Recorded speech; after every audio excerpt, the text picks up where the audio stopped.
I did my project on Bloody Sunday, and in this presentation, I'm going to be covering how it affected people of different races.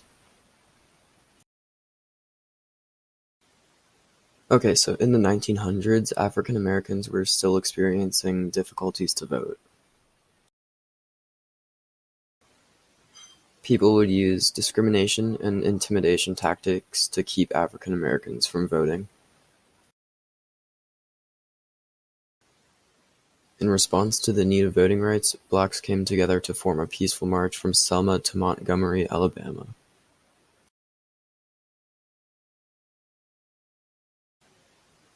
As the march of about 600 people began to cross the Edmund Pettus Bridge, officers stopped the peaceful march violently. As the officers stopped the march violently, they shot without warning, therefore killing 13 people and wounding 15. An inquiry was held to settle anger that was arising in Londonderry and nearby towns. An inquiry is an official investigation of a disagreement or conflict. It ended up lasting from 1998 to 2010 and costing over $200 million. The inquiry found that none of the casualties were posing a threat or doing anything that would justify the shooting. It also stated that the soldiers fired without warning, and the inquiry proved to be the longest in British legal history. This is an excerpt from a French photographer. I know that at one point I was shooting and crying at the same time.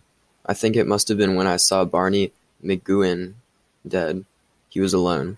Then a priest arrived and started to give him the last rites. I remember taking a few pictures then.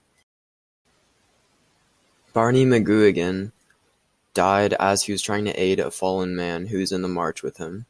And the last rites are what Christian priests say to someone who is about to die.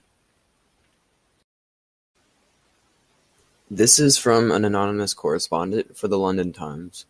They started to begin their march, but at 11 o'clock the troopers tried to push back the march. First the troopers used their wooden clubs, then the flat of their sabers, and lastly firing upon the peaceful march. The snow on the ground and the pavements were soaking with blood as people cried in pain, carrying away their companions in the march.